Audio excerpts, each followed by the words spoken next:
Hello बच्चों, कैसे हो आप। उम्मीद करता हूँ आप ठीक ठाक हो और आपकी पढ़ाई लिखाई अच्छे से चल रही है। ठीक है ना। तो देखिए, जो आज का हमारा टॉपिक रहने वाला है, पहला ही चैप्टर हमारे पास में वास्तविक संख्या है। ये हमारा चैप्टर है। ठीक है ना। क्लास 10th की जो मैथ है, गणित, उसका और जो एक्सरसाइज है वो 1.1, इसके अंतर्गत आज हम पढ़ेंगे कि वास्तविक संख्याएँ क्या होती हैं। ठीक है ना। और इनके बारे में जानेंगे। ठीक है ना। तो देखिए क्या है वास्तविक संख्याएँ। देखिए, जैसा कि मैंने आपको बताया कि हमारा जो लेसन है, पार्ट है वास्तविक संख्याएं, तो वास्तविक संख्याओं के बारे में हम जानेंगे और बेसिक से जानेंगे कि वास्तविक संख्याएं होती क्या है। ठीक है ना। 1-2 मार्क्स में चैप्टर के नाम से ही क्वेश्चन पूछ लिए जाते हैं पेपर में। ठीक है ना। तो आपको पता होना चाहिए कि क्वेश्चन किस प्रकार से पूछा जा रहा है और हमें क्या लिखना है। ठीक है ना। तो देखिए, पहला ही क्वेश्चन यहाँ पे मैंने लिखा है कि वास्तविक संख्याएं क्या है। ठीक है ना। वास्तविक संख्याएं क्या है, तो इनके बारे में आपको बताना। अगर ये पेपर में आ जाता है तो आपके लिए 1 से 2 नंबर में मिलेगा क्वेश्चन। ठीक है ना। तो देखिए क्या है वास्तविक संख्याएं। कह रहा है यहाँ पे, वे सभी संख्याएं जो संख्या रेखा पर पाई जाती हैं वास्तविक संख्याएं कही जाती हैं। ठीक है ना। जिनमें शामिल हैं परिमेय संख्याएं और अपरिमेय संख्याएं। तो परिमेय संख्याएं और अपरिमेय संख्याएं क्या है, वास्तविक संख्याएं। ठीक है ना। तो देखिए, परिमेय संख्या के लिए क्या कह रहा है ये, जिसको हम क्या बोलते हैं, रैशनल नंबर। ठीक है ना। परिमेय संख्याओं के लिए कह रहा है यहाँ पे, ऐसी सभी संख्याएं जिनको P/Q या भिन्न के रूप में लिखा जा सकता है और जहाँ पर हर में Q is not equal to 0, मतलब Q की वैल्यू 0 ना हो। ठीक है ना। वे सभी संख्याएं क्या कहलाती हैं, परिमेय संख्याएं कहलाती हैं। मतलब कोई हमारे पास संख्या है 10 और इसको हम कैसे लिख सकते हैं, 10/2 के रूप में लिख सकते हैं हम उसको। तो इसकी वैल्यू क्या आ जाएगी, 5 आ जाएगी। ठीक है ना। मतलब इसको हम P/Q के रूप में भी लिख सकते हैं, P/Q के रूप में। ठीक है ना। तो कुछ संख्याएं ऐसी हैं जिनको हम P/Q के रूप में लिख सकते हैं। ऐसी संख्याओं को हम क्या बोलते हैं, परिमेय संख्याएं बोलते हैं। ठीक है ना। आगे देखिए आप, यहाँ पे कह रहा है जैसे कि उदाहरण में 0/2, 1/2, 1, 3/2, 5/2, -5/13, -4/7 आदि। तो ये जो सारी संख्याएं हमारे पास कैसी संख्या है, परिमेय संख्याएं।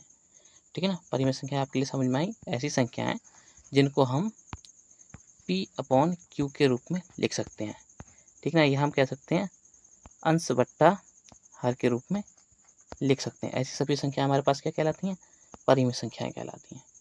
ठीक है ना। आगे देखिए आप, फिर कह रहा है यहाँ पे अपरिमेय संख्याएं, जिसको हम बोलते हैं इरेशनल नंबर। ये रेशनल नंबर और ये इरेशनल नंबर। ठीक है ना। तो इरेशनल नंबर क्या होते हैं या अपरिमेय संख्याएं क्या होती हैं, देखिए कह रहा है यहाँ पे, ऐसी संख्याएं जिनको P/Q के रूप में नहीं लिखा जा सकता।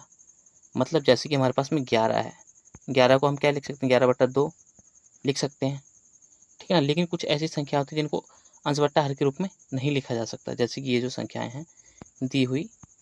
ठीक है ना। इनको नहीं लिखा जा सकता। तो ऐसी संख्याएं क्या होती हैं, अपरिमेय संख्याएं होती हैं। ठीक है ना। और जहाँ पे कह रहा है Q की वैल्यू 0 ना हो। ठीक है ना। मतलब क्या हुआ, जो अगर हमारे पास में अंश बट्टा हर और हर हमारे पास क्या है Q, अगर Q 0 हो जाता है तो आपको पता होगा, अगर हमारे पास में कोई भी संख्या है उसके बट्टे में 0 आ जाता है तो उसका मान कितना हो जाता है, अनंत हो जाता है, इन्फिनाइट हो जाता है। ठीक है ना। तो कहने का मतलब ये है कि अगर किसी के भी हर में 0 हो जाता है, ठीक है ना, तो उसकी वैल्यू अनंत हो जाती है। ठीक है ना। तो ऐसी संख्याओं को हम क्या बोल देते हैं, अपरिभाषित संख्याएं बोल सकते हैं। ठीक है ना। आगे देखिए आप, तो ये हो गई हमारी अपरिमेय संख्याएं। ठीक है ना। अब देखिए वास्तविक संख्याओं के बारे में आप जानते हैं, वास्तविक संख्याएं कितने प्रकार की, तो 2 प्रकार की होती हैं, परिमेय और अपरिमेय। ठीक है ना। अब देखिए इनके प्रकार देख लीजिए। तो पहली आती है प्राकृतिक संख्या। ठीक है ना, जिसको हम बोलते हैं रियल नंबर। ठीक, यहाँ पे रियल नंबर। ठीक है। प्राकृतिक संख्या या प्रकृत संख्या, तो वे सभी धनात्मक पूर्णांक जो 1 से लेकर अनंत तक, मतलब 1 से शुरू होते हैं और अनंत तक उनकी काउंसलिंग जाती है, मतलब गिनतियाँ होती हैं। ठीक है। अनंत तक जाते हैं, प्राकृतिक संख्या कही जाती हैं। जैसे 1 2 3 4, ठीक है ना, डॉट डॉट डॉट 100, 101, 102 और आगे तक ये जा रहे हैं अनंत तक। ठीक है ना। तो ऐसी संख्याओं को हम क्या बोलते हैं, प्राकृतिक संख्याएं बोलते हैं। ठीक। फिर यहाँ पे सेकंड नंबर पे बता रहा है पूर्णांक संख्याएं या पूर्ण संख्याएं। ठीक है ना। तो यहाँ पे कह रहा है जो पूर्ण संख्याएं कैसे हैं, जिनको हम बोलते हैं होल नंबर। वे सभी संख्याएं जिनको शून्य से शुरू किया जाता है या लिखना पूर्ण संख्या कही जाती हैं। ठीक है, मतलब ऐसी संख्याएं जिनको हम शून्य के साथ में लिखते हैं। ठीक है ना, शून्य से स्टार्ट करके लिख सकते हैं और वो भी अनंत तक लिखी जाए, उनको हम क्या बोलते हैं, पूर्ण संख्या बोलते हैं, जिसको हम होल नंबर बोलते हैं इंग्लिश में। ठीक है ना, अब देखिए यहाँ पे आता था थर्ड में पूर्णांक संख्याएं। ठीक है ना, जिसको हम बोलते हैं इंग्लिश में इंटीजर्स नंबर। ठीक है ना, पॉजिटिव एंड नेगेटिव इंटीजर्स। ठीक है ना, तो ये होते हैं दो प्रकार के धनात्मक और ऋणात्मक पूर्णांक। ठीक है ना, तो देखिए जीरो से इस साइड के, राइट साइड के, ठीक है ना, जितने भी होंगे वो पॉजिटिव पूर्णांक होंगे और लेफ्ट साइड के जितने भी होंगे ऋणात्मक, वो ऋणात्मक पूर्णांक होंगे। ठीक है ना, तो देखिए किस प्रकार से है ये। कह रहा है यहाँ पे धनात्मक पूर्णांक में कह रहा है वो +1 +2 +3 एंड +n अनंत तक। ठीक है ना, एन टाइम तक के जो भी नंबर हैं उनको, आदि संख्याओं को धनात्मक पूर्णांक कहा जाता है तथा इनकी संख्या अपरिमित होती है। ठीक है ना, मतलब ये कोई परिमित नहीं होती है, आगे तक के लिए होते हैं। ठीक है ना, फिर यहाँ पे कह रहा है ऋणात्मक पूर्णांक, तो ऐसी सभी संख्याएं जो शून्य की बाईं ओर लिखी जाती हैं, जैसे कि मैंने बताया आपके लिए जीरो, जीरो के बाद -1 एंड -2 एंड -3, ये जो सारी संख्याएं हैं ये कैसी हैं, ऋणात्मक पूर्णांक है। ठीक है ना, आगे देखिए आप, जैसे कि लिखा हुआ है यहाँ पे -1 -2 -3, फिर dot dot dot -100 -101 -102 dot dot dot -n integers. ठीक है ना, तो ये हमारे पास जो नंबर्स हैं या जो श्रेणी है, श्रृंखला है, ये क्या है, ऋणात्मक पूर्णांक की श्रृंखला है। ठीक है ना, फिर यहाँ पे कह रहा है पूर्णांक संख्याएं धनात्मक पूर्णांक व ऋणात्मक पूर्णांक संख्याओं के शून्य के साथ संबंध बताती है। ठीक है ना, मतलब क्या, जो पूर्णांक संख्या है वो क्या बताती है, ऋणात्मक और धनात्मक। ठीक है ना, ये ऋणात्मक और ये वाली धनात्मक के साथ में शून्य का संबंध दर्शाती है। ठीक है ना, कि शून्य किस प्रकार से महत्व रखता है दोनों पूर्णांकों के बीच में। ठीक है ना, अब देखिए हमारे पास जो ये तो था वास्तविक संख्याओं के बारे में थोड़ा सा बेसिक जानकारी। ठीक है ना, अब आगे देखिए आप, जो हमारी एक्सरसाइज होती है उसमें पहला ही क्वेश्चन आता है यहाँ पे कि यूक्लिड की विभाजन प्रमेयिका को समझाइए। ठीक है ना, जो इनकी प्रमेय है उसको समझाइए कि वो किस प्रकार से यूज़ की जाती है। ठीक है ना, देखिए यूक्लिड की जो विभाजन प्रमेय है वो किस प्रकार से लिखी जानी है। अगर पेपर में पूछ लिया जाता है कि आप यूक्लिड की विभाजन प्रमेय को समझाइए या बताओ, ठीक है ना, या उसका क्या कॉन्सेप्ट है, ठीक है ना, वो क्या कहना चाहती है। ठीक है, तो आप उसमें क्या लिखेंगे, कह रहा है यहाँ पे यूक्लिड की विभाजन प्रमेय का उपयोग दो धनात्मक पूर्णांक ए बी, या हम बोल सकते हैं दो धनात्मक संख्या ए और बी के महत्तम समापवर्तक, जिसको एचसीएफ बोलते हैं, को ज्ञात करने में किया जाता है। ठीक है ना, अब महत्तम समापवर्तक का मतलब क्या हुआ कि कोई संख्या ए और कोई संख्या बी, इन दोनों के बीच में एक ऐसी संख्या, ठीक है ना, जो इन दोनों को पूर्णतः विभाजित करती है और जिसके बीच में शेषफल क्या रहे, जीरो। ठीक है ना, मतलब अगर हम इस संख्या से इसको डिवाइड करें तो हमारे लिए जीरो शेषफल प्राप्त हो जाए डायरेक्ट, या इस संख्या से इसको डिवाइड करें तो हमें डायरेक्ट में क्या प्राप्त हो जाए, जीरो शेषफल। ठीक है ना, अगर कोई ऐसी संख्या है जो इन दोनों के बीच में बचती है, फिर उस संख्या से हम इसको डिवाइड करेंगे तो हमारे पास में डायरेक्ट में क्या जाना चाहिए, शेषफल जीरो। नहीं आता है देन अगेन हम यही प्रोसेस करते हैं और हमारे लिए शेषफल क्या लाना होता है, जीरो। जिस जगह पे हमारा शेषफल जीरो आ जाता है वही हमारे पास महत्तम समापवर्तक संख्या कहलाती है, जिसको हम क्या बोलते हैं, एचसीएफ। अगर आपके लिए समझ में नहीं आया है तो कोई बात नहीं, अगले हम चल के इसको और अच्छे से पढ़ेंगे। ठीक है ना, तो देखिए किस प्रकार से है ये। फिर कह रहा है यहाँ पे, जैसे कि प्रमेय जो है, माना ए व बी दो धनात्मक पूर्णांक हैं, ये हमने अपने पास से मान लीजिए। ठीक है ना, कि कोई ए और बी दो संख्या हैं जहाँ पर ए लेस देन बी से, तब क्या है कि जो ए है वो क्या है, छोटा है किससे, बी से। ठीक है ना, कि बी बड़ा है, सॉरी ए बड़ा है बी छोटा है। ठीक है ना, तो इस प्रकार से कहने का मतलब हुआ, तब यहाँ पे क्या होगा कि जो यूक्लिड की विभाजन प्रमेय का यूज़ करेंगे हम, ठीक है ना, उस जगह पर ज्ञात करने के लिए किया जाता है। मतलब यूक्लिड की विभाजन प्रमेय का उपयोग इसका एचसीएफ ज्ञात करने के लिए किया जाएगा। जो ए लेस देन बी है, इसका मतलब क्या हुआ कि ए छोटा है और बी बड़ा है। ठीक है ना, यहाँ से दिखा रहा है, ठीक, कि बी संख्या क्या है, बड़ी है, और ए संख्या क्या है, छोटी है। ठीक है ना, तो इस प्रकार से अगर ये बड़ी संख्या है तो हम क्या करेंगे, छोटी संख्या से बड़ी संख्या हम भाग करेंगे। ठीक है ना, यही प्रमेय का रूल है, नियम है। ठीक है ना, तो देखिए किस प्रकार से है, यहाँ पे एक बार हम फिर पढ़ लेते हैं। माना ए व बी दो धनात्मक पूर्णांक है जहाँ पर ए छोटा है बी से, तब यूक्लिड की विभाजन प्रमेय का उपयोग इनका एचसीएफ को ज्ञात करने के लिए किया जाता है। ठीक है ना, यहाँ पे ए और बी क्या है, दोनों धनात्मक पूर्णांक हैं। फिर कह रहा है आगे, कह रहा है यहाँ पे b equal to a into q plus r. यहाँ पे देखिए कुछ इस प्रकार से मैंने यहाँ लिखा है, a हमारे पास क्या है, भाजक है, और ये क्या है, भाज्य, और ये भागफल, और ये शेषफल। ठीक है ना, कुछ इस प्रकार से है। जब हमने a से b में भाग किया, कितने बार में किया, q बार में किया, और हमारे पास r में क्या बचा, शेषफल बचा।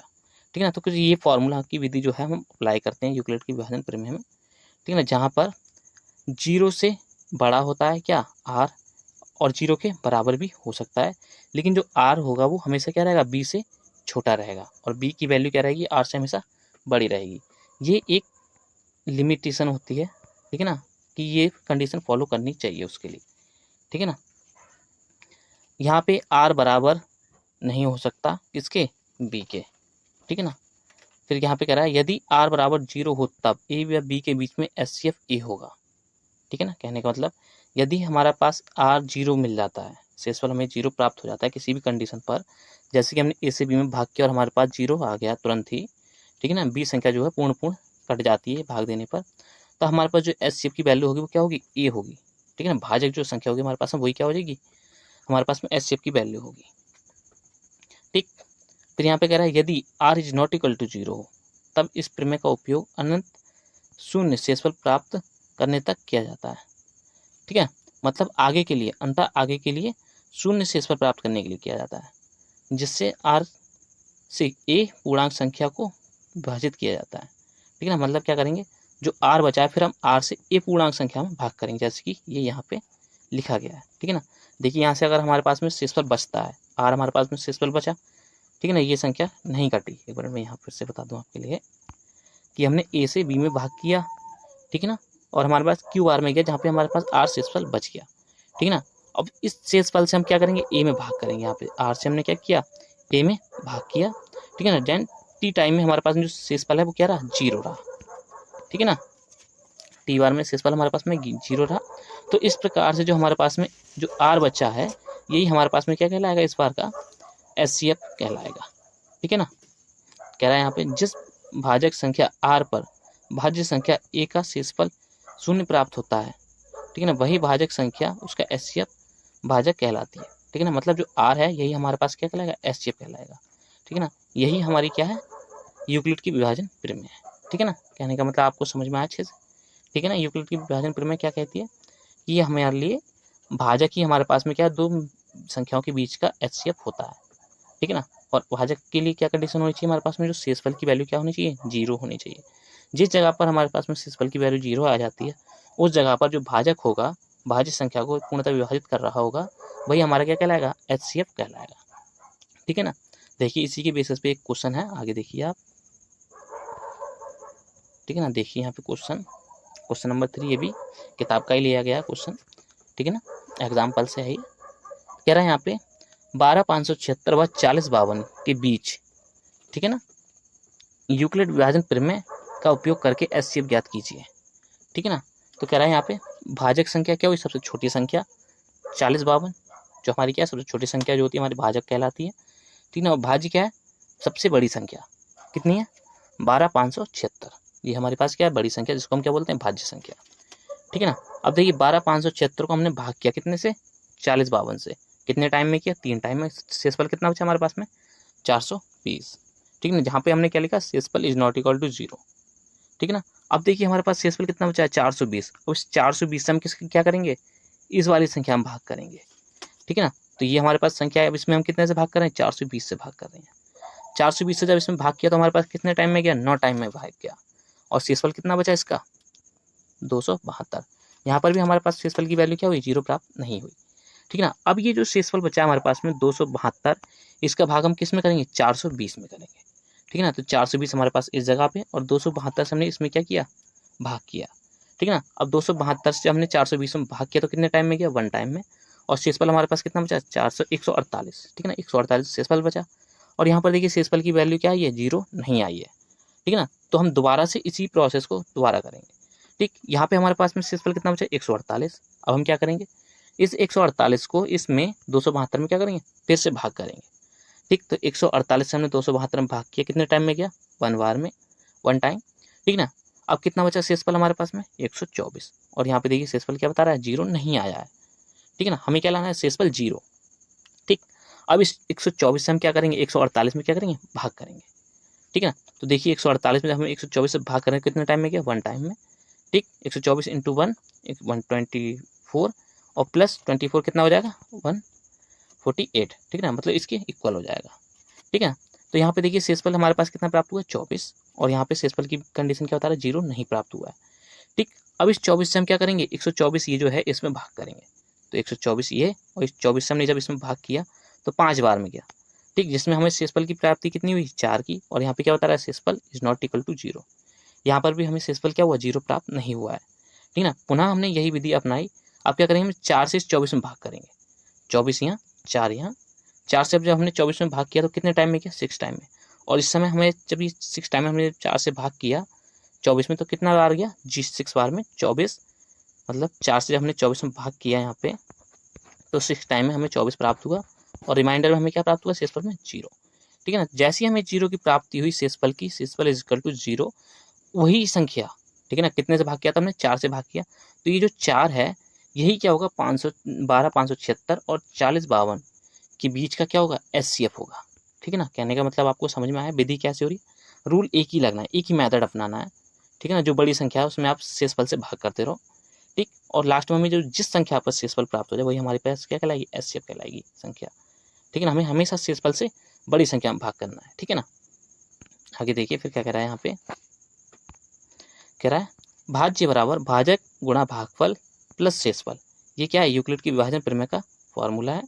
अतः यूक्लिड विभाजन प्रमेय के उपयोग से 12,572 व 4052 के बीच एचसीएफ का मान 4 है। अतः 12,572, 4052 का एचसीएफ 4 होगा। यही हमारा क्या है, आंसर। आप इतनी लाइन ना लिखकर केवल इतना लिख देंगे तो भी आंसर आपका पूरा राइट है। ठीक है ना, या आप नीचे वाली छोड़ के इतना लिखते हैं तो भी आपका आंसर राइट है, या आप दोनों लिखते हैं तो भी आपका आंसर राइट है। ठीक है ना, केवल आपको समझाने के लिए अच्छे से मैंने ये सारा लिखा हुआ है। ठीक, ऐसी आगे देखिए कोई संख्या है, एक और उदाहरण से ली गई है आपकी बुक से।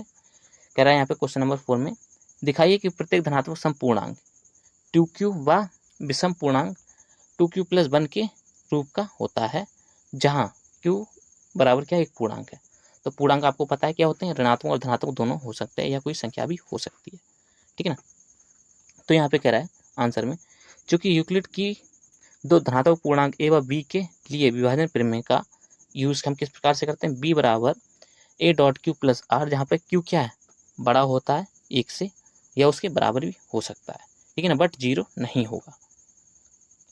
ठीक है ना, लेकिन यहाँ पे क्यू हमारे लिए किस प्रकार के लिए दिखा रहा है, यहाँ पे क्या है, क्यू भागफल। ठीक है ना, भागफल क्या है, भागफल के लिए दिखा रहा है। ठीक है ना, जो हमारे पास में कुछ इस प्रकार से यहाँ पे है। ठीक है ना, तो यहाँ पे देखिए, चूंकि 2q बराबर ए डॉट क्यू, ठीक है ना, मतलब यहाँ से अगर हम 2 गुणा क्यू करें तो हमारे पास में ए डॉट क्यू आ जाता है, बराबर किसके होगा, ए डॉट 2 के, ए बराबर 2 के। ठीक है ना, फिर यहाँ पे कह रहा है यदि बी बराबर 2q + r, ठीक है ना, मतलब कोई बी एक पूर्णांक है और जिसकी हम 2 से गुणा करते हैं और प्लस शेषफल लेते हैं, जहाँ पे शेषफल की वैल्यू 0 हो, तब वह क्या होगा, एक धनात्मक समपूर्णांक होगा। ठीक है ना, और विषम धनात्मक पूर्णांक के लिए आर की वैल्यू क्या होगी, 0 होगी। ठीक है ना, मतलब 0 नहीं होगी। ठीक है, इज नॉट इक्वल टू 0, मतलब वहाँ पे कोई वैल्यू रही होगी विषम पूर्णांक के लिए। ठीक है ना, कहने का मतलब ये हुआ, अगर आपके लिए समपूर्णांक कौन से हुए, जैसे कि अगर आपने 2 संख्या ली और उसमें 4 से भाग किया, ठीक है ना, और रिमाइंडर में हमारे पास में यहाँ पे जो हम क्यू लिख रहे हैं यहाँ पे ऊपर की ओर ये, ठीक है ना, इसकी वैल्यू हमारे लिए दिखानी है कि ये सम है, विषम नहीं है। ठीक है ना, यदि ये पूर्णतः कट जाता है 2 दूनी 4 में, ठीक है ना, तो रिमाइंडर में हमारे पास आर की वैल्यू क्या है, 0। तो मतलब क्या हुआ, ये बी जो है हमारे पास में क्या है, वो एक धनात्मक समपूर्णांक है। ठीक है ना, अगर हमारे पास में आर की वैल्यू 1 बचती है, यहाँ पे 3 बचती है, 6 बचती है, जैसे कि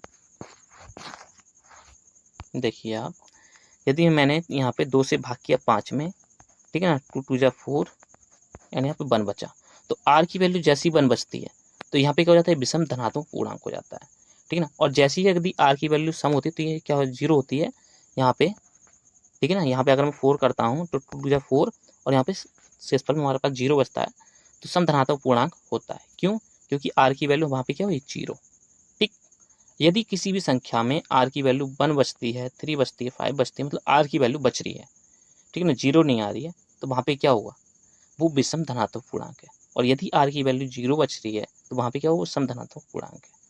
ठीक, तो कहने का मतलब आपको समझ में आया कि दिखाइए कि प्रत्येक धनात्मक समपूर्णांक 2q व विषम धनात्मक पूर्णांक 2q + 1 के रूप का होता है। तो ये हमने सिद्ध कर दिया। कैसे? क्योंकि r की वैल्यू अगर हमारे पास 1 आ रही है तो 2q + 1 जो क्या दिखा रहा है, विषम धनात्मक पूर्णांक के लिए, ठीक है ना। और यदि r की वैल्यू 0 आ रही है यहाँ से, ठीक है ना, तो वो कैसे होगा, 2q के रूप का होगा। ठीक है ना, चलिए आगे चलते। फिर देखिए आगे कह रहा है यहाँ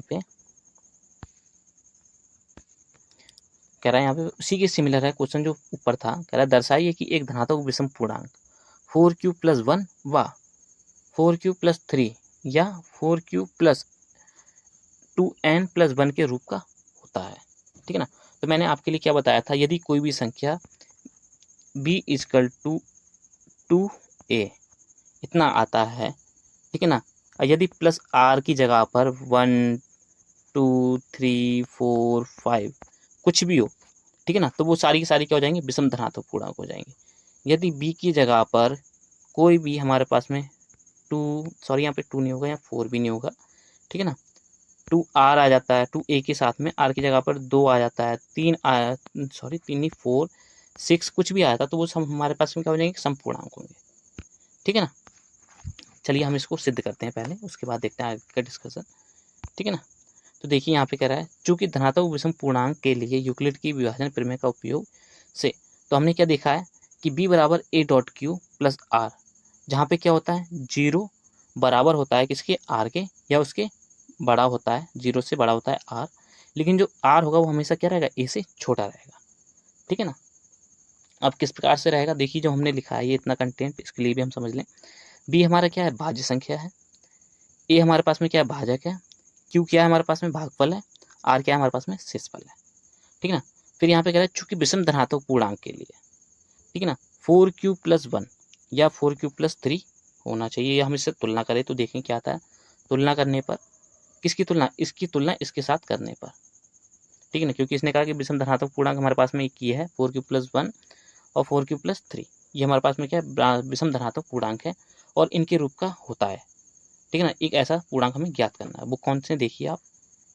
ठीक है ना, फिर कह रहा है इसी प्रकार शेषफल 0 1 2 3, ठीक है ना, क्या रहेंगे, यहाँ पे कह रहा है ये 0 से बड़ा होगा r और उसके बराबर भी हो सकता है, लेकिन 4 से क्या रहेगा, छोटा रहेगा। अब 4 से क्यों छोटा रहेगा, क्योंकि इसमें जो है a जो यहाँ पे एक ही स्थान पर है, ये एक ही स्थान पर यहाँ पे कितना है 4, या अगर हम इसके साथ में तुलना कर रहे हैं तो यहाँ पे a की जगह पे कितना है, यहाँ पे 4, और q की जगह पे q, और r की जगह पे क्या है 1। ठीक है ना, तो हमने इसके साथ में तुलना करी तो a बराबर हमें 4 प्राप्त हुआ। ठीक, और r का मान क्या प्राप्त हो रहा है, 1 और 3, कहाँ से प्राप्त हुआ, यहाँ से 1 और 3। ठीक है ना, मतलब क्या रहा, जो r की वैल्यू रहेगी वो क्या रहेगी, 3 से नीचे रहेगी, ऊपर नहीं जाएगी। ठीक है ना, आगे देखिए आप, फिर कह रहा है यहाँ पे अतः r = 0 पर, ठीक है ना, मतलब हम 0 से चेक करते हैं, यदि हमारे पास में r 0 है तब, तो b बराबर इस कंडीशन में, जब हम यहाँ कंडीशन इसमें अप्लाई करते हैं, r बराबर जब हमने 0 लिया यहाँ से, ठीक है ना, क्योंकि हमारे पास शेषफल कहाँ से चल रहे हैं, 0 से चल रहे हैं, और कहाँ तक जा रहे हैं, 3 तक जा रहे हैं, और 3 हमारे पास कहाँ से प्राप्त हुआ, यहाँ से। ठीक है ना, तो r = 0 से जैसे हमने स्टार्ट किया यहाँ पे इस समीकरण में मान रखना चालू किया, तो हमारे पास b बराबर कितनी प्राप्ति हुई, 4q की, जो क्या है, समपूर्णांक है। ठीक है ना, समधनात्मक पूर्णांक है, ये भी कह सकते हैं। जैसे हमने r = 1 रखा, ठीक है ना, तो b की वैल्यू कितनी प्राप्त हुई हमें, 4q + 1, जो क्या हमें प्राप्त हुआ, एक विषम धनात्मक पूर्णांक प्राप्त हुआ, कहाँ से, ये वाला। ठीक, जैसे हमने r की वैल्यू 2 रखी, वैसे हमें तुरंत क्या प्राप्त हुआ, b = 4q + 2, ये जो हमारे पास क्या होता है, एक सम धनात्मक पूर्णांक होता है। ठीक है ना, ऐसी हमने जैसी r की वैल्यू 3 रखी, तो हमारे पास में ये क्या हुआ, विषम धनात्मक पूर्णांक की प्राप्ति हो गई। ये वाला सम और यहाँ पे ये दोनों विषम। ठीक है ना, मतलब 2 सम की प्राप्ति और 2 विषम की प्राप्ति हुई। ठीक है ना, तो देखिए हमें क्या सिद्ध करना था कि कोई भी धनात्मक पूर्णांक होगा वो अगर इस फॉर्म का है तो वो हमेशा क्या रहेगा, विषम ही रहेगा। ठीक है ना, देखिए आगे क्या कह रहा है ये, चूंकि b एक विषम धनात्मक पूर्णांक है जो कि 4q + 4q 2 से विभाज्य नहीं होगा। ठीक है ना, मतलब क्या हुआ कि b एक क्या विषम धनात्मक पूर्णांक है जो 4q व 4q + 2 से विभाज्य नहीं होगा।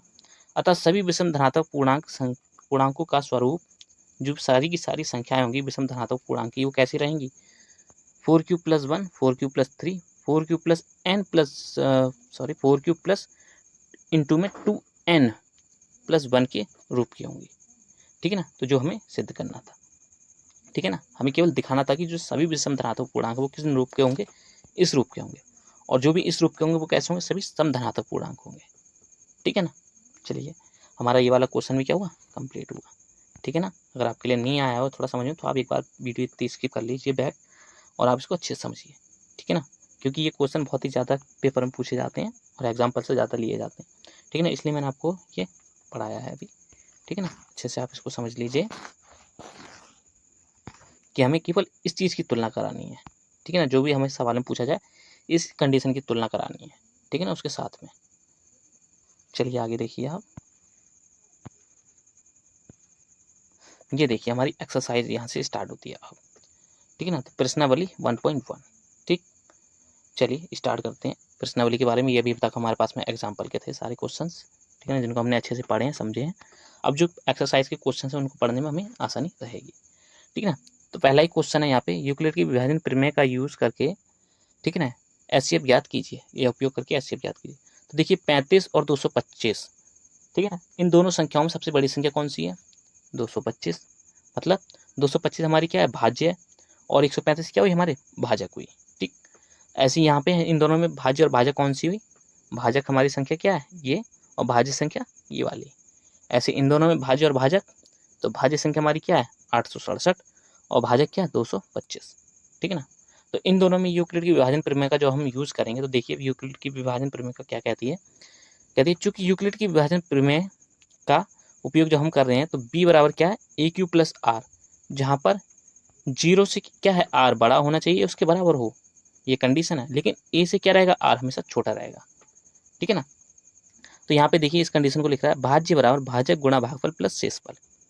ठीक है ना, ये क्या है? यूक्लिड की विभाजन प्रमेय का नियम है, मतलब एक सूत्र है। इस प्रकार से हम इसको आगे की ओर हल करते हैं।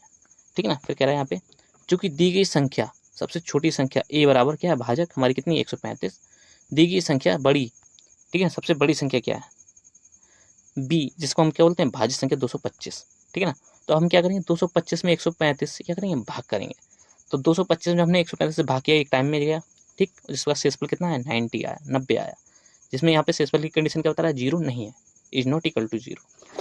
ठीक है ना, फिर आगे कह रहा है जो 135 आया है, इस 135 हम क्या करेंगे? इस 90 का भाग करेंगे। ठीक है ना, अगेन हमने 135 यहाँ लिखा, और इस 90 से हमने क्या करा? इस 35 में भाग किया, क्योंकि हम क्या करते हैं? शेषफल से भाग करते हैं। ठीक है ना, तो जब हमने शेषफल से 35 में भाग किया, तो एक बार में गया, और बचा कितना हमारे पास में? शेषफल 45। ठीक है ना, और यहाँ पर भी कंडीशन क्या बता रहा है? शेषफल इज नॉट इक्वल टू 0। ठीक, फिर अब हम क्या करेंगे? इस 45 से ये संख्या 90 इसमें भाग करेंगे। ठीक है ना, तो 90 में जब हमने 45 से भाग किया, तो कितने बार में गया? 2 टाइम में, 2 बार में भाग गया, और जिसमें हमें शेषफल की प्राप्ति क्या हुई? शेषफल इक्वल टू 0। मतलब क्या हुआ? 45 को जब हमने 90 में भाग किया, तो 2 बार में गया, और जिसमें हमें शेषफल की प्राप्ति क्या हुई? 0 प्राप्ति हो गई। तो कहने का मतलब क्या हुआ कि ऐसी संख्या जो 35 और 225 के बीच में पूर्णतः दोनों संख्याओं को क्या करती हो? विभाजित करती हो, वो संख्या क्या है? हमारे पास में HCF है। ठीक है ना, तो देखिए जो 45 संख्या है वो 135 और 225 को पूर्णतः विभाजित करती है। ठीक है ना, जिसके बीच में शेषफल की प्राप्ति क्या होती है? 0 प्राप्ति होती है। अगर हम 45 से सीधे भाग करते हैं 135 में, तो भी हमारे पास में संख्या की वैल्यू प्राप्त क्या होगी? शेषफल में 0। ठीक है ना, और 225 में भी शेषफल की वैल्यू 0 प्राप्त होगी, अगर आप डायरेक्ट करते हैं तब। ठीक है ना, तो मतलब दोनों के बीच में एक ऐसी उभयनिष्ठ संख्या है 45, जो क्या करती है? दोनों को ही 0 शेषफल पर विभाजित कर देती है। ठीक है ना, तो यहाँ पे क्या कह रहा है? यहाँ पे भाज्य बराबर भाजक गुणा भागफल प्लस शेषफल। ठीक है ना, तो कहने का मतलब ये हुआ, आप इस चीज़ को एक बार देखिए अच्छे से, इतने टर्म को केवल ये। तो भाज्य क्या हमारे पास में? 90, भाजक क्या है? 45, भागफल क्या है? 2। ठीक है ना, और शेषफल क्या है? 0। ठीक है ना, तो हम क्या बोलते हैं कि जो HCF है हमारे पास में कितना आ जाएगा? भाजक जो हमारा होता है संख्या का, वो क्या कहलाता है? HCF कहलाता है। तो भाजक कितना है? 45, और 45 क्या है इस संख्या का? 135 और 225 का HCF। आपके लिए समझ में आया ना अच्छे से? चलिए कोई बात नहीं, अगर नहीं आया तो आप फिर से वीडियो स्किप कर लीजिए और समझ लीजिए अच्छे से। ठीक है ना, बाकी प्रोसेस यही है सवाल को हल करने की। ठीक है ना, ऐसे सिमिलरली ये सवाल भी है आपके लिए, ठीक है ना। दी गई संख्या का हम एचसीएफ ज्ञात करेंगे, तो यहाँ से कुछ इस प्रकार से ये संख्या है, आप इसको देख लीजिए। ठीक है ना, ये 96 इंटू 195, 196 इंटू 195 का एकदम डायरेक्टली इसको क्या करता है, एकदम कट कर देता है। बाकी और कोई सी संख्या नहीं है जिसके द्वारा हम इसको कट कर सकें। ठीक है, मतलब पूर्णतः विभाजित कर सकें। ठीक है, और इसके डायरेक्ट में हमें शेषफल की वैल्यू क्या प्राप्त हो जाती है, 0। तो हमें इन दोनों के बीच का जो एचसीएफ प्राप्त होता है कितना, 196। ठीक है ना। ऐसे सिमिलरली हमारे पास में थर्ड संख्या दी हुई ये वाली कि दी गई संख्या 867 व 255 के बीच में। ठीक है ना, आप एचसीएफ ज्ञात कीजिए। तो आप क्या लिखेंगे, सबसे छोटी संख्या भाजक ए बराबर 255। ठीक, सबसे बड़ी संख्या भाज्य बराबर बी, कितना है यहाँ पे दिया हुआ, देखिए आप 867। ठीक है ना। अब देखिए यूक्लिड की विभाजन प्रमेय का उपयोग से, ठीक है ना, मतलब इसका उपयोग करेंगे तो क्या होती है यूक्लिड की विभाजन प्रमेय, भाज्य बराबर भाजक गुणा भागफल प्लस शेषफल। ठीक है ना, तो भाज्य हमारे पास क्या है बी, ये वाली संख्या। ठीक है ना, भाजक क्या है हमारे पास में ए 225। अब यहाँ पे हमें क्या जरूरत है, भागफल और शेषफल की। ठीक है ना, तो देखिए 867 और हमारे पास में 225, ये चीज़ तो है। जब हमने 3 टाइम में भाग किया 225 से 867 में, तो हमारे पास की क्या प्राप्ति होगी, भागफल की प्राप्ति होगी। ठीक है, देन हमारे पास में शेषफल की जरूरत है अब हमें, तो शेषफल हमारे पास कहाँ से प्राप्त हुआ, देखिए यहाँ पे ये मैंने आपके लिए पूरा कंप्लीटली लिख रखा है कि प्रोसेस किस प्रकार से हम अप्लाई करते हैं। ठीक है ना, 867 में जब हमने 225 से भाग किया तो हमारे पास में 3 टाइम में 765। ठीक है ना, 3 टाइम में 765 की प्राप्ति हुई, और जिसमें हमारे पास में 102 का शेषफल प्राप्त हुआ। इस 102 के शेषफल से हम क्या करेंगे, 255 में भाग करेंगे। तो 255 में जैसे हमने भाग किया तो हमारे पास में 2 टाइम में 51 का शेषफल प्राप्त हुआ। ठीक है ना, अब इस 51 का शेषफल जो है वो हम 102 में डिवाइड करेंगे। ठीक है ना, मतलब 151 से 102 में हम भाग करेंगे, तो 2 टाइम में हमारे पास में क्या होता है, शेषफल की प्राप्ति 0 आ जाती है। ठीक है ना, अब यहाँ इसी चीज़ को देखिए। ठीक है ना, 155 में हम 102 से भाग करेंगे 2 बार में, तो कितना हुआ, 51 की प्राप्ति हुई। ठीक है ना, देन आगे हमने किया, ठीक 57,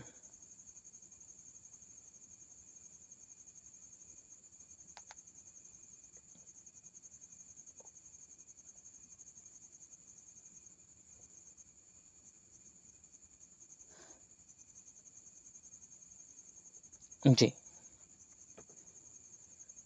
तो यहाँ पर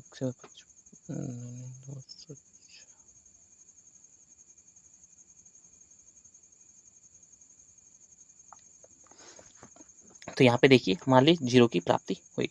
ठीक है ना, क्योंकि हमने जब 102 में 2 से गुणा किया तो हमारे लिए कितना प्राप्त हुआ, 204, और 204 में जैसे ही हमने माइनस किया 255 को, तो हमारे लिए कितना प्राप्त हुआ, 51।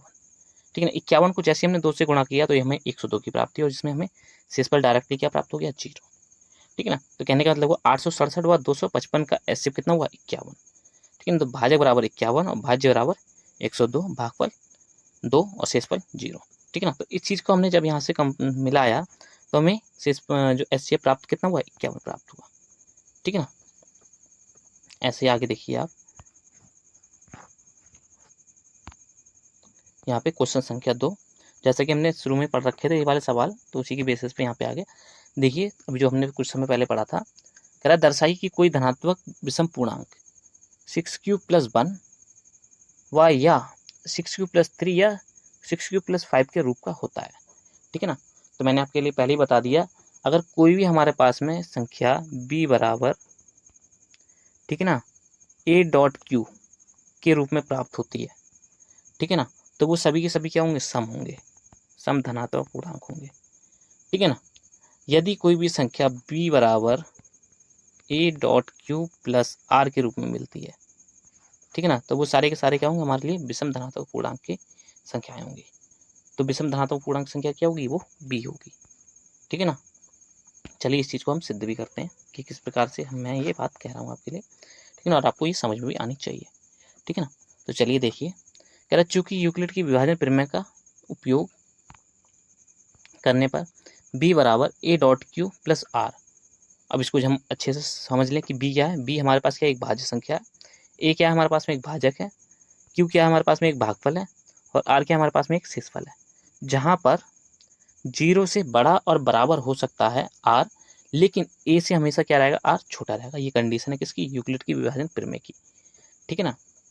फिर कह रहा है यहाँ पे धनात्मक पूर्णांक बराबर भाजक पूर्णांक गुणा भागफल प्लस शेषफल पूर्णांक, ठीक है ना। तो ये क्या है हमारे पास में, इस संख्या को हमने थोड़ा और अच्छे से लिख रखा है, ठीक है। फिर कह रहा है यहाँ पे चूंकि दिया है धनात्मक विषम पूर्णांक 6q + 1 6q + 3 6q + 5, मतलब क्या हुआ, शेषफल हमारे पास अधिकतम शेषफल कितना है, 5 है, ठीक है ना।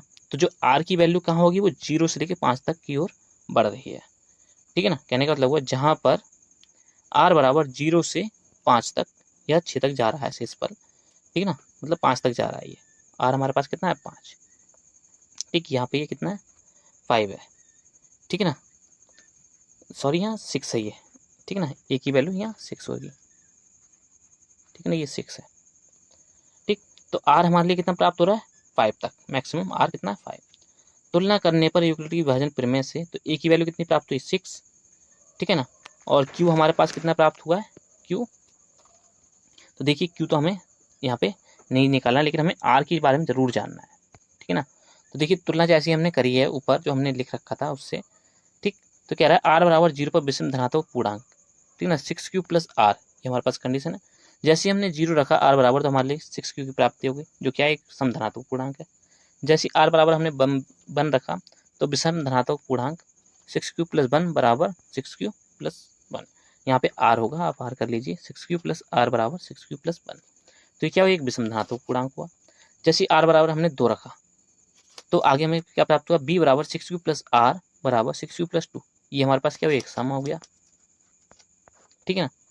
जैसे r बराबर हमने 3 रखा, तो b बराबर 6q + r = 6q + 3, ये क्या हुआ, एक विषम धनात्मक पूर्णांक हुआ। ऐसे सिमिलरली ये एक सम धनात्मक पूर्णांक हुआ, और ये एक विषम धनात्मक पूर्णांक हो गया।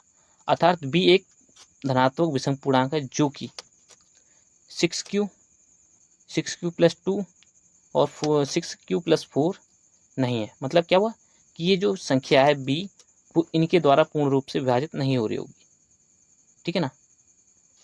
मतलब कि b का रूप कुछ इस प्रकार का नहीं है, ठीक है, क्योंकि यह 2 से विभाजित नहीं है, क्योंकि ये संख्या क्या है, 2 से विभाजित नहीं है, ठीक है ना। मतलब जो b संख्या है उसको हम 6q के रूप में नहीं लिख सकते हैं, 6q + 2 के रूप में भी नहीं लिख सकते, 6q + 4 के रूप में भी नहीं लिख सकते, मतलब इसका ऐसा रूप नहीं है। इसका रूप कैसा है, 6q + 1 6q + 3 6q + 5 के रूप का है, ठीक है ना। इसलिए क्या हुए, विषम धनात्मक पूर्णांक b बराबर 6q + 1 6q + 3 6q + 5 ही होंगे, ठीक है ना। चलिए आगे देखिए आप,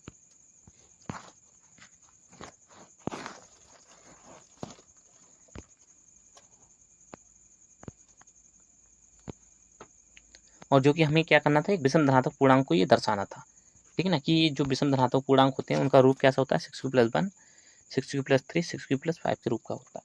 और जितने भी सम होते हैं वो कैसे होते हैं, उनका रूप कैसा होता है, r की वैल्यू कितनी होगी, 0 होगी, 2 होगी, 4 होगी, 6 होगी, 8 होगी, मतलब r क्या होगा, एक सम संख्या का नंबर होगा, ठीक है ना, विषम संख्या का नहीं होगा, ठीक।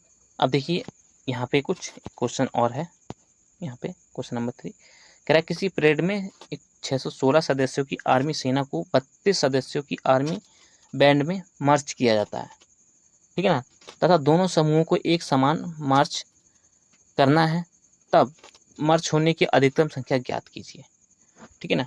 फिर यहाँ पे देखिए कुछ आंसर में किस प्रकार कह रहा है, चूंकि परेड आर्मी सदस्यों की संख्या 616 को 32 आर्मी बैंड में मर्ज करना, मतलब क्या हुआ, हमारे पास सबसे बड़ी संख्या क्या है, 616, और छोटी संख्या क्या है, 32, ठीक है ना। अब हमें इन दोनों के बीच में एचसीएफ ज्ञात करना है, मतलब इन दोनों के बीच की एक ऐसी संख्या ज्ञात करनी जिनमें पूर्णतः वो सदस्य शामिल हो सके, ठीक है ना। फिर कह रहा है यहाँ पे दोनों का एचसीएफ की संख्या स्तंभों की संख्या होगी, ठीक है ना। कह रहा है अतः 616 और 332 सॉरी 616 और 32 का यूक्लिड विभाजन प्रमेय से हल करने पर तो हमें क्या प्राप्त होता है, 616 में जैसे हम 32 से भाग करेंगे तो हमें तुरंत वो संख्या प्राप्त हो जाएगी, मतलब उन दोनों के बीच में एक अधिकतम संख्या जो उन दोनों को पूर्णतः संतुष्ट कर सके, 0 शेषफल दे, ठीक है ना। तो यहाँ पे देखिए 8 प्राप्त हुआ हमें शेषफल में, शेषफल नॉट इक्वल टू 0। जैसे हमने 8 से भाग किया किस में, 32 में, तो कितने टाइम में गया, 4 टाइम में, ठीक है ना। तो यहाँ पे शेषफल की वैल्यू कितनी आ गई, 0, ठीक। तो भाजक हमें कितना प्राप्त हुआ, 8, ठीक है। तो जो है हमारे पास में स्तंभों की जो अधिकतम संख्या वो कितनी होगी, उन दोनों के बीच में 8 होगी। ठीक है ना। जो हमें जो 600 सदस्य हैं, 616 सदस्य हैं, ठीक है ना, उन सदस्यों को 32 श्रेणियों में विभाजित करके पूर्णतः स्तंभ में मर्ज करने की जो अधिकतम संख्या होगी कितनी होगी, 8 होगी। ठीक है ना। चलिए आगे क्वेश्चन देखिए, क्वेश्चन नंबर 4। ठीक, यहाँ पे कह रहा है यूक्लिड की विभाजन प्रमेय का उपयोग से बताइए कि किसी धनात्मक पूर्णांक का वर्ग किसी पूर्णांक m के लिए 3m या 3m+1 के रूप का होता है। ठीक है ना। कहने का मतलब हुआ, कह रहा है यहाँ पे कि आप बताइए किसी धनात्मक पूर्णांक का वर्ग किसी पूर्णांक m के लिए 3m या 3m+1 के रूप का होता है। ठीक है ना। तो मतलब हमारे लिए पूर्णांक संख्या क्या एक ये है, इसका यदि हम वर्ग करें तो हमें किस प्रकार का रूप में हमें प्राप्त हो, 3m या 3m+1 या m के रूप का प्राप्त हो। ठीक है। तो इस रूप को हमें दर्शाना है, इसका धनात्मक पूर्णांक का। ठीक, तो देखिए हम क्या पढ़ रहे हैं, यूक्लिड की विभाजन प्रमेय। ठीक है ना। तो यहाँ पे हम क्या करेंगे, उसी प्रमेय का यूज करेंगे, क्योंकि यूक्लिड की दो धनात्मक पूर्णांक के लिए विभाजन प्रमेय। ठीक है ना। तो b बराबर a.q प्लस r, जहाँ पर r हमारे पास क्या है, 0 से बड़ा है और उसके बराबर भी हो सकता है कहीं कंडीशन में, लेकिन क्या है, r a से छोटा है। ठीक है ना। फिर कह रहे हैं यहाँ पे भाज्य पूर्णांक बराबर भाजक पूर्णांक गुणा भागफल प्लस शेषफल पूर्णांक। ठीक है ना। तो यहाँ पे दिया है धनात्मक पूर्णांक का वर्ग, धनात्मक पूर्णांक का वर्ग मतलब b का वर्ग कितना होना चाहिए, 3m या फिर 3m+1 के रूप का होना चाहिए। ठीक है ना। फिर कह रहा है चूंकि तुलना करने पर a बराबर हमें कितना प्राप्त हुआ, 3। ठीक है ना। और q की वैल्यू कितनी प्राप्त हो रही है हमारे यहाँ पे, m। ठीक है ना। मतलब q की जगह पे जो भी आएगा वो हमारे पास क्या रहेगा, m रहेगा। ठीक है ना। तो देखिए आगे, तब r के संभव मान प्रमेय से, ठीक है ना, मतलब r कितने हो सकते हैं। ठीक है। तो r कहाँ से कहाँ तक जा रहा है। ठीक, तो यहाँ पे देखिए r जो प्रमेय है हमारे पास में, ये यूक्लिड की विभाजन प्रमेय है और हमने इसको तुलना करके यहाँ लिखा है इस वाले से। ठीक है ना। तो देखिए r जो था हमारे पास में वो कहाँ था, 0 से a के बीच में है। ऐसी r यहाँ पे हमारे पास में कहाँ है, 0 से 3 के बीच में। और ये हमने कहाँ से देखा, जो हमें बताया गया है यहाँ से। ठीक है ना। अब देखिए अर्थात r बराबर 0, 1, 2, अतः r के इन मानों पर यूक्लिड विभाजन प्रमेय का वर्ग करने पर, ठीक है, मतलब ये जो मान है 0, 1, 2, ठीक है ना, ये r के मान है। ठीक है ना। r क्या रहेगा, 3 से छोटा रहेगा। ठीक है। तो 3 से यहाँ पे r छोटा है, तो इन मानों को हम क्या करेंगे, इसका वर्ग करेंगे, किसका, इस प्रमेय का। ठीक है ना। तो देखिए r बराबर 0 पर जब हमने इसका वर्ग किया, ठीक है ना, तो हमें कितना प्राप्त हुआ, 9q स्क्वायर। ठीक है। इसको हमने क्या बोला दिया दोबारा से, 9 को हमने क्या लिखा, 3.3q स्क्वायर। ठीक है ना। तो यहाँ से हमारे लिए क्या प्राप्त हुई, 3.3q स्क्वायर, जिसको हमने क्या बोलते हैं, b बराबर 3m। ठीक, देन हमने r बराबर 1 पर इसका क्या करा, वर्ग करा, तो b स्क्वायर बराबर 3q+1 का स्क्वायर किया। देन हमने इसको ओपन किया, ठीक है ना, 9q स्क्वायर प्लस 6q+1। ठीक है ना। देन हमने इन सब में से क्या करा, 3 कॉमन निकाला, किस किस में से, 9q और 6q में से 3 कॉमन निकाला। ठीक, तो यहाँ पे कितना बचेगा, 3q स्क्वायर प्लस 2q। ठीक है ना। जब आप 3 की इन दोनों के अंदर मल्टीप्लाई करोगे तो आपके लिए सीधे ये प्राप्त हो जाएगा, और 1 हमने साइड में रख दिया। ठीक, तो ये देखिए हमारे पास में क्या है, ये m का रूप आ गया, 3q स्क्वायर प्लस 2q, इसको हमने m बोल दिया, और 3 हमारे पास में बाहर आ गया, प्लस 1 हमारा बाहर चला गया। ठीक है ना। तो ये b स्क्वायर का रूप किस प्रकार से आ गया, 3m+1 के रूप का आ गया। ठीक है ना, किस पर, r बराबर 1 पर। अब देखिए आप r बराबर 2 पर जब हमने इसके अंदर r की वैल्यू 2 रख के इसका वर्ग किया इस संख्या का। ठीक है ना। तो यहाँ पे देखिए जैसे हम इसका वर्ग करेंगे तो हमें 9q square plus 12q plus 4 की प्राप्ति हुई, जिसमें से हमने 9q और 12q में से 3 कॉमन लिया, तो अंदर क्या बचा हमारे पास, 3q square plus 4q plus 4, ये संख्या बची हमारे पास में। ठीक है ना। देन हमने इस संख्या से 3q square plus 4q plus 1 इतने को यहाँ से कॉमन किया बाहर की तरफ। ठीक है ना। मतलब क्या करा कि अगर हम इसके अंदर इतनी मल्टीप्लाई करें 3 की, ठीक है ना, 3 3 9 स्क्वायर और 3 चौक 12 स्क्वायर और 3 यहाँ पे और प्लस ये कितना हो जाएगा 4, मतलब हमने इस संख्या को इस प्रकार से लिखा। ठीक है ना, क्योंकि हमें लास्ट में 1 लेके आना है। ठीक है ना। तो यहाँ पे देखिए b स्क्वायर बराबर 3 स्क्वायर प्लस 1। ठीक है ना, कुछ इस प्रकार से का रूप प्राप्त हो गया, जैसे कि हमने यहाँ पे ज्ञात करना था, 3m और 3m+1 के रूप का। ठीक है ना। तो यह भी हमारे पास में रूप यहाँ पे प्राप्त हो गया, किसका, संख्या के धनात्मक पूर्णांक के। ठीक है ना। तो यहाँ पे कह रहा है अतः स्पष्ट होता है कि धनात्मक पूर्णांक का वर्ग b स्क्वायर के सभी मान 3 से विभाज्य हैं। ठीक है ना, मतलब क्या हुआ कि ये 3 है जो संख्या, उससे बी स्क्वायर के जितने भी मान होंगे वो क्या होंगे, विभाज्य होंगे, तथा शेषफल में 0 और 1 शेषफल रहता है, और उसके लिए क्या रहेगा, जो शेषफल की वैल्यू क्या होगी, वो 0 होगी और 1 होगी। ठीक है ना, मतलब बी स्क्वायर की कोई भी ऐसी संख्या हुई, ठीक है ना, कोई भी संख्या बी स्क्वायर की जगह पर वो 3 से अगर विभाज्य है तो उसके शेषफल में 0 और 1 हमेशा रहेगा, इन दोनों के अलावा कोई भी संख्या नहीं रहेगी। ठीक है ना, अतः धनात्मक धन पूर्णांक का वर्ग किसी धनात्मक पूर्णांक के लिए m के लिए 3m या 3m+1 के रूप का होता है। ठीक है ना, ये आपका आंसर हो जाएगा। ठीक है ना, आगे देखिए कह रहा है ये,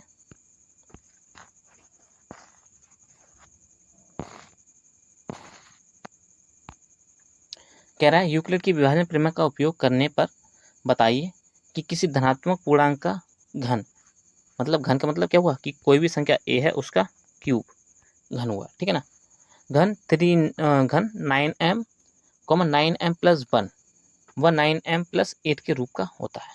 ठीक है ना, मतलब उसका घन निकालना है, क्यूब निकालना है हमें। ठीक है ना, तो देखिए किस प्रकार से कह रहा है, चूंकि दो धनात्मक पूर्णांक a व b के लिए यूक्लिड की विभाजन प्रमेय b बराबर a.q+r, जहाँ पर r की वैल्यू इतनी एग्जिस्ट करती है उसके अंदर, मतलब इतना मान रखना चाहिए r के लिए। ठीक, फिर कह रहा है धन भाज्य पूर्णांक, ठीक है ना, मतलब धनात्मक भाज्य पूर्णांक बराबर भाजक गुणा भागफल प्लस शेषफल। ये क्या है, इस चीज़ को हमने अच्छे से लिखा है। चूंकि दिया गया है कि धनात्मक पूर्णांक का घन b क्यूब का मान 9m+1 या 9m+8 का रूप का होता है, ये चीज़ हमें दिखानी है, और कैसे दिखानी है वो इस चीज़ से दिखानी है। ठीक है ना, तो देखिए हमारे पास ये जो संख्या प्राप्त हुई है, ठीक है ना, इससे हम की इस समीकरण की क्या करेंगे, हम तुलना करेंगे इन दोनों की। ठीक है, तो एक ही जगह पे हमें क्या प्राप्त हो रहा है, 9 प्राप्त हो रहा है दोनों जगह से, और r की वैल्यू क्या प्राप्त हो रही है, 1 से 8। ठीक है ना, तो इतनी प्राप्त हो रही है, मतलब r की वैल्यू कितनी प्राप्त हो रही है, 1 भी हो रही है और यहाँ पे 8 भी प्राप्त हो रही है। ठीक है ना, और यहाँ से r की वैल्यू कितनी प्राप्त हो रही है, 0, मतलब 0 1 8, ये क्या प्राप्त हो रही है, r की वैल्यू प्राप्त हो रही है। ठीक है ना, लेकिन हमें रूप इनकी जैसे दिखाना है। ठीक है, आगे की देखिए हम क्या करेंगे, कह रहा है अतः a बराबर 9, तब यूक्लिड की विभाजन प्रमेय से r का मान कहाँ तक होगा, 7 तक होगा, सॉरी 8 तक होगा। ठीक है ना, तो यहाँ पे कह रहा है अतः r के मानों पर यूक्लिड की विभाजन प्रमेय का घन करने पर। ठीक है ना, तो देखिए r बराबर जैसे ही हमने 0 रखा तो हमारे लिए जो प्राप्त हुई, ठीक, वो कुछ इस प्रकार की प्राप्ति हुई। ठीक है ना, यहाँ पे देखिए जब हम क्यूब करेंगे इसका तो कितना हो जाएगा, 9 क्यूब प्लस क्यू का क्यूब। ठीक है, 9 क्यूब और 3 का क्यू का क्यूब। ठीक है ना, तो b का क्यूब बराबर 9.9² डॉट क्यू का क्यूब बराबर क्या हो जाएगा, 9.m, या हम बोल सकते हैं b का क्यूब बराबर 9m। ये एक आंसर हो जाएगा जो हमें शुरू में ज्ञात करना था। ठीक है ना, कुछ ये वाला, अब हमें इसकी ज़रूरत है। ठीक है ना, जैसे हमने r बराबर 1 रखा तो b का क्यूब, ठीक है ना, और 9 क्यूब प्लस r का क्यूब, जैसे हमने इसको करा आगे हल, ठीक है ना, यहाँ पे बराबर करके होगा। ठीक, तो यहाँ पे देखिए कहाँ से, यहाँ से देखिए आप, ठीक है ना, यहाँ से, ये भी ठीक है लेकिन थोड़ा ये शॉर्ट हो गया इसलिए मैंने उसको कट कर रखा है। आप यहाँ से देखिए, जैसे हमने इसका क्यूब किया तो 9.9² क्यू का क्यूब प्लस 1। ठीक है ना, क्योंकि एक का हम क्यूब करें तो एक ही आता है। ठीक है ना, फिर हम क्या करेंगे, 3 डॉट इसका स्क्वायर, ठीक है ना, तो 9 का स्क्वायर और क्यू का स्क्वायर, प्लस फिर हम क्या करेंगे, 3 इंटू 1 का स्क्वायर करेंगे, और ये इसके साथ में ऐसे रहेगा। ठीक है ना, आपको फॉर्मूला पता होगा a प्लस बी के क्यूब का। ठीक है, अगर नहीं पता है तो आप उसके बुक्स में थोड़ा आगे की तरफ लिखा हुआ, आप वहाँ से याद कर लीजिएगा फॉर्मूला। ठीक है ना, तो कुछ इस प्रकार से फॉर्मूला आप याद करके रखें क्योंकि आप मैथ पढ़ रहे हैं तो। ठीक है ना, तो यहाँ पे 9 क्यू कुछ इस प्रकार से आ जाता है। ठीक है ना, तो यहाँ से देखिए हमने यहाँ से 9 लिया यहाँ से कॉमन, ठीक, और 9 लिया हमने यहाँ से कॉमन, और 9 लिया हमने यहाँ से कॉमन। ठीक है, तो 9 जब हमने बाहर लिखा तो ये देखिए हमारे पास 9 स्क्वायर 9 क्यूब बचा। ठीक, और यहाँ पे हमारे पास कितना 27 क्यू स्क्वायर, यहाँ पे 3 क्यू। ठीक है ना, अब यहाँ पे आप देखिए और क्या रह गया, यहाँ पे +1 बाहर। ठीक, तो बी क्यूब की वैल्यू कितनी होगी, 9, ये हमने क्या बोलते हैं सारा m, जो m आ गया, और +1, और हमने m की वैल्यू बता दी कि हमारे पास में इतनी है ये। ठीक, फिर r बराबर 2 पर जैसे हमने रखा r का मान 2, फिर उसका क्यूब किया तो देखिए सिमिलरली यही फॉर्मूला लगा के हमने इसका ओपन किया, और लास्ट में हमारे पास में 8 बाहर हो गया। ठीक है। 9 हमने फिर कॉमन लिया यहाँ से, 9 ये वाला कॉमन, और 9 एक यहाँ से कॉमन, और एक 9 यहाँ से कॉमन, ठीक है ना। जब ये सारे 9 हमने बाहर निकाले, देखिए यहाँ पे क्या था, 9 स्क्वायर क्यू क्यूब, ठीक है ना, 3.9 क्यू का स्क्वायर प्लस 3.2 क्यू, ठीक है ना, या 2 गुणा 3, यहाँ पे क्यू के साथ में बचा प्लस 8 बाहर, ठीक है ना। तो इस चीज़ की जो बची हुई है अंदर, इसको हमने क्या बोल दिया, फिर से m बोल दिया, ठीक है ना। तो बी क्यूब की वैल्यू कितनी आ गई, 9m प्लस 8, यहाँ पर m की वैल्यू क्या हुई, ये वाली हुई इस बार। चूंकि m एक धन पूर्णांक है, जिससे स्पष्ट होता है कि धन पूर्णांक का घन राशि 9 से विभाज्य है, ठीक है ना। मतलब क्या हुआ कि कोई भी संख्या पूर्णांक हुई, ठीक है ना, उसका घन हुआ वो 9 से क्या है, विभाज्य है, तब उसके शेषफल में क्या रहेगा, 1 रहेगा और 8 रहेगा, ठीक है ना। अतः इस रूप में धन पूर्णांक के घन को लिखा जा सकता है किसी पूर्णांक संख्या m के लिए, ठीक है ना। कह रहा था इस रूप में धनात्मक धन पूर्णांक के घन को लिखा जा सकता है, ठीक है ना। मतलब कोई भी जो संख्या हो, इसका घन हम लिखेंगे तो उसको हम इस रूप में लिख सकते हैं, ठीक है ना। तो यही हमारे पास में जो एक्सरसाइज थी वो कंप्लीट होती है, ठीक है ना। थोड़े से सवाल थे, आप इसको अच्छे से पढ़ लीजिएगा, रिवीजन कर लीजिएगा, और इंपॉर्टेंट सवाल है, 2-2 3-3 नंबर में पूछ लिए जाते हैं पेपर में, ठीक है ना। मिलते हैं तब तक अगले लेक्चर में एक्सरसाइज 1.2 के अंतर्गत, ठीक है ना। और तब तक आप अच्छे से पढ़िए और लिखिए, और अपने फ्रेंडों के साथ में अच्छे से डिस्कस कीजिए, ठीक है ना। All the best.